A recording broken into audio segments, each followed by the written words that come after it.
Welcome to Does My Bank Still Love Me? I'm Norm Newkirk. We're speaking today with Rachel Rensvold. I'm sorry, Rachel. Rachel Rensvold, who is an officer with Sound Method Modifications. And we had a topic today. We were going to discuss the ramifications of bankruptcy. However, a news article broke about 2-3 hours ago that we've decided to discuss, and that is Bank of America has announced they will not foreclose in all 50 states. Well, I was totally confused, so I got into the studio and Rachel and I started talking. Rachel, what does this mean? Bank of America will not foreclose in all 50 states. It means that they're not going to take anyone's home until they review it to see what options are more profitable for them, basically. They didn't do this beforehand? No. Why? Didn't. Well, they thought they were creating a system and a process that could accommodate it, but there's too many people in hardship and the losses are mounting faster than they can control. So the only thing that they can do is stop it and reevaluate it.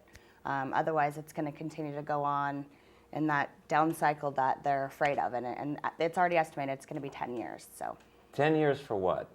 For the down cycle. So the downturn in the market value. Yeah. So this means the housing market is going to be depressed for 10 years. That's what they're predicting, Good based on heavens. the way things have been going so far. Okay. Right.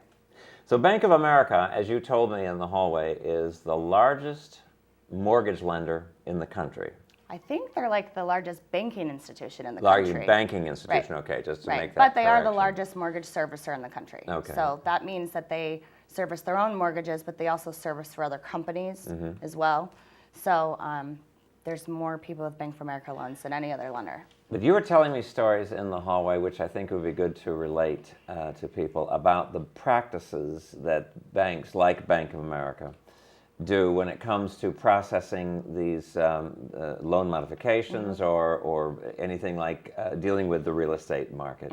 And I was stunned to know how lax and how sloppy, if I can use that word, they really were. Could you elaborate on that for us? Well, what they're doing is they're trying to create a system and a process so that they can pretty much plug any individual in there with not a lot of brain capacity, in my opinion. So meaning of the people that are processing? Of the actual employees and the staff. They try to systematize the way that it should be done so that it doesn't take a really highly qualified person to be making a decision about the file, right? Okay.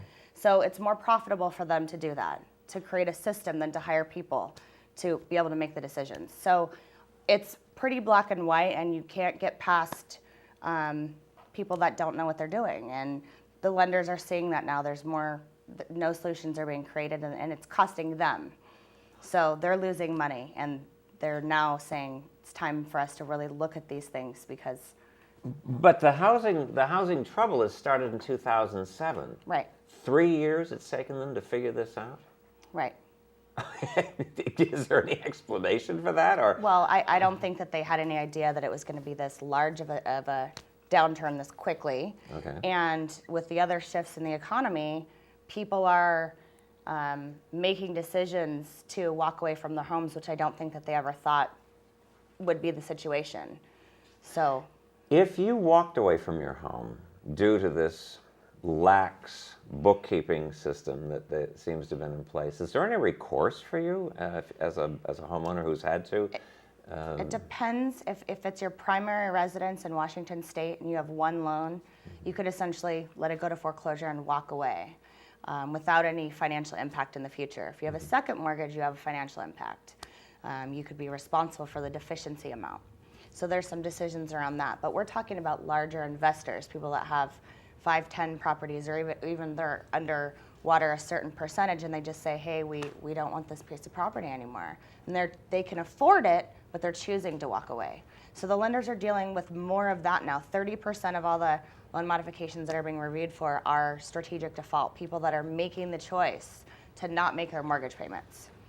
Okay, let's bring it back to Bank of America, because I'm really curious about this decision that they've made. They've basically admitted they're doing this wrong. Right. Is that a correct assessment? Well, I think they're admitting that I don't necessarily, they're not admitting they're doing it wrong, but they're saying we're the largest banking institution and we're losing money. We're losing business. We're losing people. They're not happy with the service we're providing. So let's take a stand and be the first one out of all the lenders to try to shake it up and offer a different solution. Okay. So that's what I believe they're doing. And how does this impact your business? Your business is primarily loan modifications. How does this impact? Well, it gives us more ability to work with people on the lender side that actually care and want to make a difference. Okay. So you're going to more see cooperation and programs that are available for people, more solutions being offered, which means we can help more of our clients get a bigger impact. How much business did you do with Bank of America? I don't know, probably 30%, 25 to 30%. That's a big chunk. Maybe, because there was a lot of countrywide, but there's 3 big lenders and then there's a lot of little boutique ones. So, okay. And as lenders go out of business, the big banks scoop them up. So there's less and less people out there that have the power and control. So of course the largest lending institution in the country is going to be the first one to come up and offer some great solution and make a difference. So what are the other lenders that you think will be following suit, following Bank of America on this? There was a class action lawsuit that Rob McKenna participated in. Rob McKenna is the Attorney General of the state of Washington, Right, correct? right. Okay. So if you had a loan with Wachovia or World Savings that was an option arm, they determined that it wasn't disclosed properly. And so if you had that loan, you can participate in the class action lawsuit that was opened up to 8,800 homeowners in Washington state to receive modifications and principal reduction and other workout solutions because these were fraudulent loans.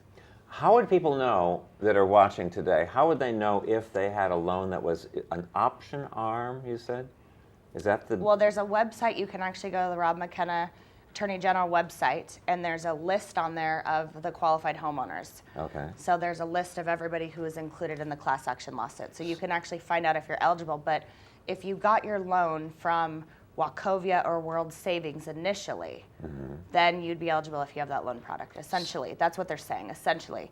But just like any settlement, or policy change, there's going to be issues with how it's implemented and rolled out and confusion. So people should educate themselves if they think they have one of those loans. So what you're suggesting is to go to, I think it's www.wa.gov,